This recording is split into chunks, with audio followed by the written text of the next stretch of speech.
Alright everyone, Wednesday morning, how are you? Celtic are back this evening. It's our first midweek match since the depths of February. It also happens to be our final midweek match of the season, which makes this video our final, me getting you up for the game on the day of the game and giving you all the information you need ahead of the game, and also yesterday's press conferences of the season. So let's do that.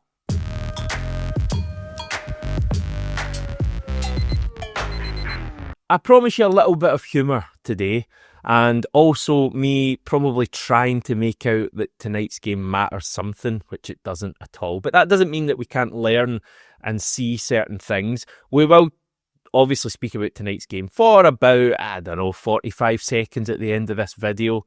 A wee bit more than that, if I'm honest. I hope so anyway. But we are going to spend the majority of the video chatting about Brendan Rodgers meeting the media yesterday, what he had to say. Should say, first of all, that it was a big day for Brendan yesterday. He was named the Scottish Premiership Glens Manager of the Season, which entitles him to a year's supply of Glens vodka, I think.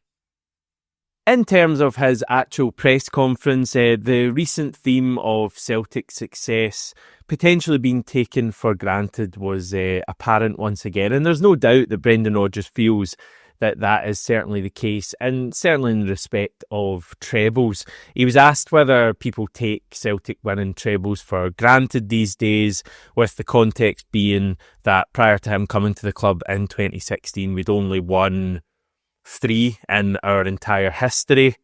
I guess, being totally fair, the treble's only been available since I think 1946 is when the League Cup came in. I probably should look that up and double check. It's just in there somewhere, just to know that kind of information.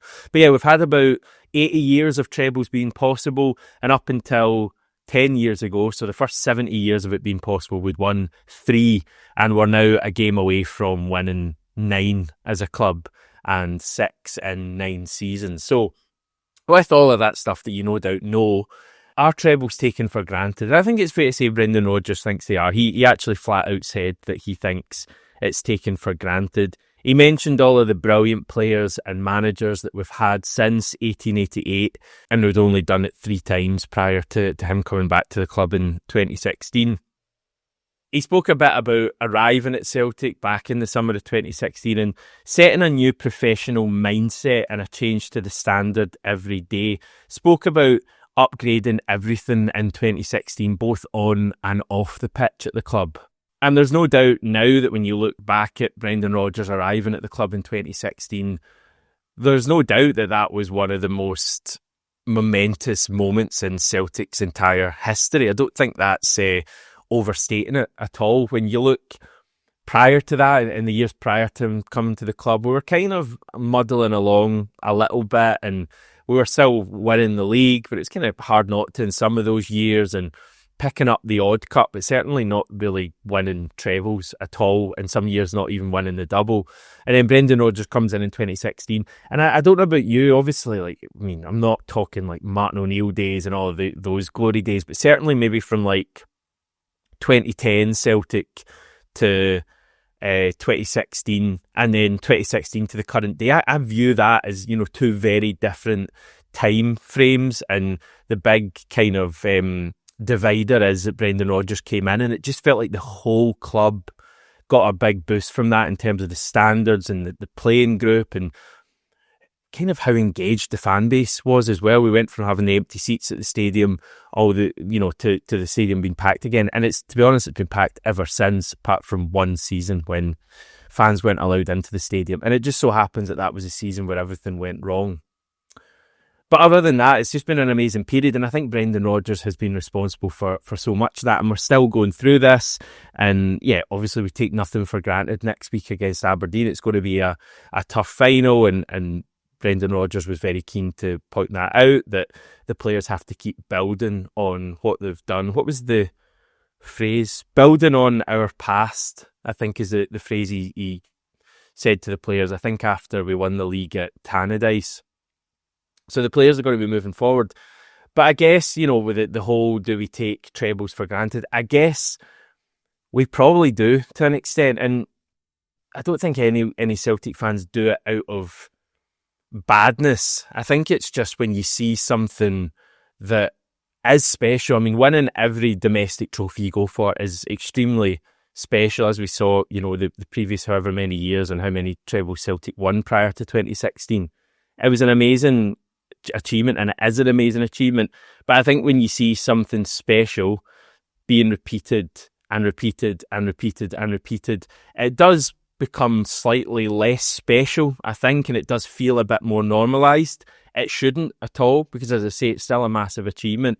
And if we do manage to win the treble this season, I'm giving myself the task, and it's not a difficult task, to sit down and give myself 5 minutes and just to think about the achievement of this Celtic team. If they manage to win the treble again, not last season, not what's coming up next season, but this season, and winning every domestic trophy you go for would be a huge achievement. And the team are on the cusp of doing that. And we should never take it for granted. I feel like I've rambled on there for a fair bit and gone way off topic, but I agree with Brendan Rodgers. And it's probably a wee bit rich of me now to talk about the future beyond potentially a treble winning season, but that's the way things are. And Brendan Rodgers was asked about that as well yesterday. Probably the first real thoughts we've had from him on the upcoming summer transfer window. And quite interesting actually. He says that if we manage to keep all of our key players, which is a huge if, and to be honest, I'd be pretty surprised if we keep all of our key players. But he said if that's the case, we'd only need a few changes to upgrade things. So it's clearly evolution rather than revolution. Do you like that one? Came up with myself. He also was asked later on, and he later specified that he'd be talking about 2 to 3 players of quality coming in if we manage to keep hold of everyone. So that was interesting. Says we all know about the player trading model, and basically every Celtic player is always up for sale to an extent. If the big offer comes in, any player could leave. But it's all about being, well, he used the word adapting to the possibility of players moving on. But I was remembering Ange Postecoglou previously a couple of years ago, and he used the word agile. We need to be agile in the transfer window. So I think a very similar message there. I guess when he's talking about 2 or 3 quality players coming in, then that's over and above Kieran Tierney, who's clearly a quality player who's coming in this summer. And I don't know, Kieran Tierney we may already be able to say that Kieran Tierney is the best summer signing we're going to make, because he's a fabulous left back who we're bringing to the club. Brendan Rodgers was asked about him and if he'd spoken to him much recently, and he said that he's not spoken much recently, but they had been exchanging messages prior to that, and that Kieran Tierney is no doubt buzzing to get back to the club. And I know we speak about it a fair bit, but Kieran Tierney coming back into that first team is going to be huge for us. It's going to be a complete game changer for us on that left-hand side. And I guess that's part of why, as much you really want to enjoy the moments, and I think as Celtic fans, as I've just said, we should all make sure we enjoy, maybe not tonight as much, but certainly Saturday and hopefully the cup final, or certainly after the cup final if we win it. Enjoy these moments, enjoy those scenes. But also, just the thought of Kieran Tierney coming in and Celtic potentially pushing on again next season and all the European stuff, it is hard not to get a bit excited about the future as well. I guess it's not a bad place to be. By the way, just while we're on transfers, an exclusive from Stephen McGowan in the Herald, I think late last night, saying that ourselves and Rangers are monitoring the situation of Blackburn winger Tyrhys Dolan. Now, I know what you're thinking. Whenever you see a report and it's Celtic and Rangers, you suddenly think, oh, that's complete garbage. They're just lumping us two together because that's what the media do. I think when you get that from sources down south, I'm always pretty sceptical, and it seems like it's just a case of shove those two in and you'll get a few clicks from north of the border. When it's coming from someone like Stephen McGowan, it certainly seems more reliable. And also, Celtic seem to be the main thrust of this article. We seem to be the most interested. If it's a competition between us and Rangers about who's more interested in Tyrhys Dolan, we're winning that as well. because he leads with us saying that Dolan, who's 23 years old, he's a winger, was on a list of potential signing options for us in January before we signed Jota. So his situation, he's a Blackburn Rovers player, although probably not for too much longer. He's out of contract with them at the end of the season. He's probably played his final game for Blackburn, and apparently his prolonged lap of honour around the Ewood Park pitch after his final home game suggested that he wouldn't be signing a new deal with Blackburn. However, their manager, Valerian Ismail, does say he hasn't given up hope on re-signing Dolan. But apparently he's going to go on holiday and think about his future. So Celtic interested in Dolan reportedly. There's no doubt that we need to sign a winger, given that we're not going to see Jota until potentially Christmas. I don't know. Hopefully he's back before then, but that could be the case. And as much as I think Nicholas Kuhn will stay for next season, probably the following summer Kuhn will move on. So if you can sign someone this season who can kind of be there taking Jota's place for the first half of the season, then we'll see. You should get a good run at it. We'll see how good they are. And then potentially if Kuhn moves on next summer, we'd then have someone ready-made. We wouldn't have to sign another winger to come straight in and replace Kuhn. So I get the real positives for Celtic signing a winger this summer. Will it be Dolan? Will it be someone else? Well, he's a name to just store somewhere in your mind. Right, we have a game tonight, a football game against Aberdeen at Pittodrie. Injury update from Brendan Rodgers. Alistair Johnson, who's missed a couple of games, is back for this one, so he's available.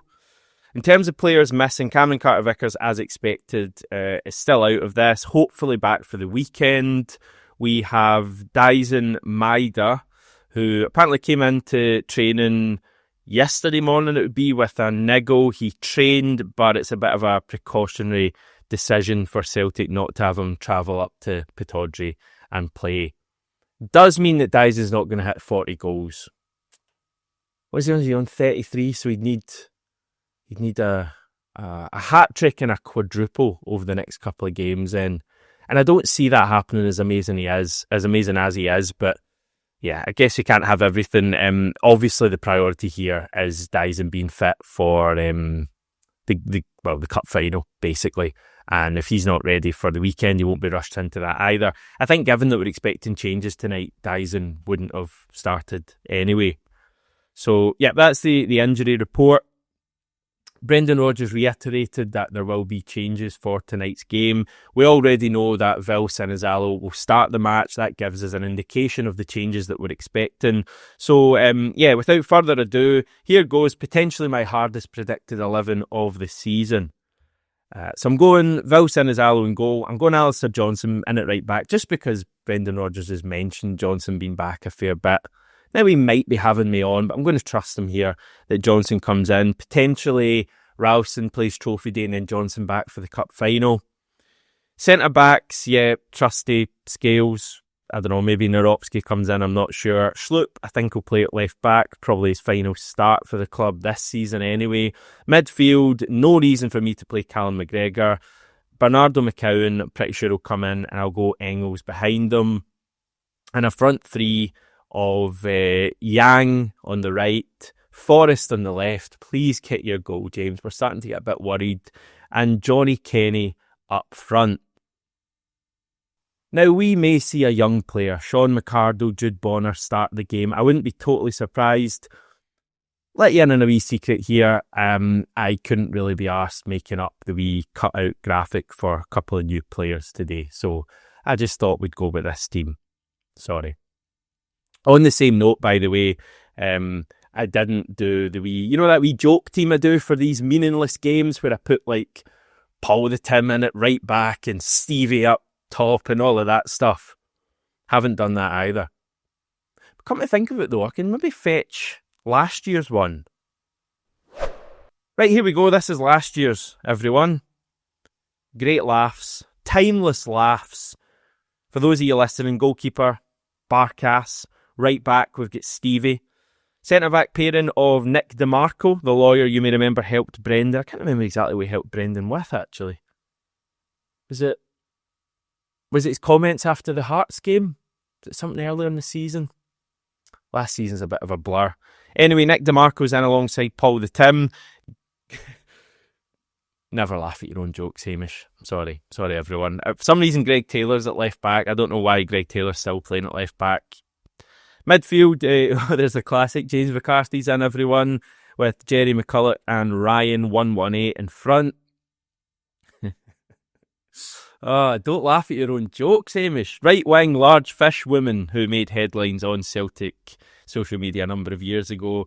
Santa on the left, and of course, John Lundstrom up front. And I remember why Lundstrom's in it, because he knows the way to goal at Celtic Park, because he scored an own goal in the derby. Oh dear, I find that funnier than it probably is. Should really have done another one this year so I could have got a laugh in 12 months' time. Anyway, tonight's match, as I say, is a football match. It's not a game that many of us are going to care about beyond about 10 p.m. tonight. But it's always an opportunity for Celtic to win another match, get beyond 90 points, which would be good. And yeah, get a chance to see a few different players tonight. Johnny Kenny, I hope he starts. I'm pretty sure he's going to start. I get a feeling that Johnny Kenny's going to start the match. And I'd like to get a proper look at him. Not playing for Shamrock Rovers, no disrespect. Not playing for the B team. Not coming on in a derby with 5 minutes to go. Start a game. Let's see what Johnny Kenny has. Is there something there we can work with going forward? Yang, obviously James Forrest, I think will hopefully play and get his goal as well. So a number of different wee things to touch on tonight. And the main point I'll finish with that I made on Monday. In 2 weeks' time, when you've got a long summer ahead of you with no Celtic action, you are going to pray and wish you had a dead rubber match against Aberdeen to look forward to. So I think we should probably try and enjoy tonight's game, and then we'll move on to Trophy Day and the Cup final. Kick-off tonight is at 8 p.m, everyone. That's 15 minutes after the rest of the Premiership action, so don't be fooled by that. The game is live on Sky Sports Football, I believe, in the UK, and I'll make my return tomorrow to look back and things. I'm actually crying for laughter at my own joke. Dear, oh dear.